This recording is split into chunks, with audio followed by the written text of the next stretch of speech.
மதுரை மேற்கு தொகுதி முத்துப்பட்டி பகுதியில் தீவிர பிரச்சாரம் மேற்கொண்ட செல்லூர் ராஜு அவர்களை அப்பகுதி பொதுமக்கள் இன்முகத்துடன் பூரண கும்ப மரியாதையுடன் சிறப்பான வரவேற்பளித்தனர்.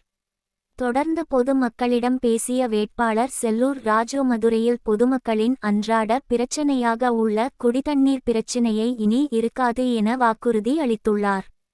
மேலும் இந்நிகழ்ச்சியில் மாவட்ட பிரதிநிதி கராத்தே கார்த்திக் அவர்கள் 4வது முறையாக போட்டியிடும் வெற்றி வேட்பாளர் செல்லூர் கே.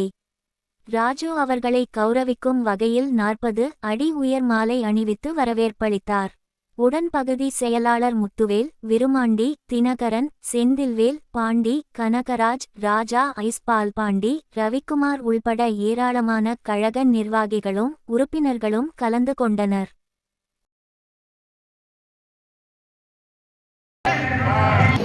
எல்லாம் போதை எது கிடைக்குதோ இல்லையோ கஞ்சா போதை தாராளமாக கிடைக்குது. நாம் ஆட்சிக்கு வந்தவுடன் இந்த கஞ்சா போதைக்கு நிச்சயமாக முடிவு கட்டுவோம். காவல்துறையுடைய கைகளை அவிழ்த்து விடுவோம். காவல்துறையை சுதந்திரமாக செயல்பட்டால் நிச்சயமாக இதெல்லாம் அன்னைக்கு ஒடுக்கி விடுவார்கள். அன்பு தாய்மார்களே, நீங்கள் அளிக்க வேண்டிய வாக்கு இரட்டலை. நீங்கள் இரட்டலைக்கு வாக்களித்தவுடன் நம்முடைய முதலமைச்சராக புரட்சி தமிழர் அமைந்தவுடன் 10 ஆண்டுக்கு 3 சிலிண்டர் விலையில்லாமல் கிடைக்கும். அது மட்டுமல்ல, கணவனும் மனைவி நகர பேருந்துகளை கட்டணம் இல்லாமல் பயணிக்கலாம். தாலிக்கு தங்கம் திட்டம் புரட்சி தலைவி அம்மா செயல்படுத்திய 13 லட்சம்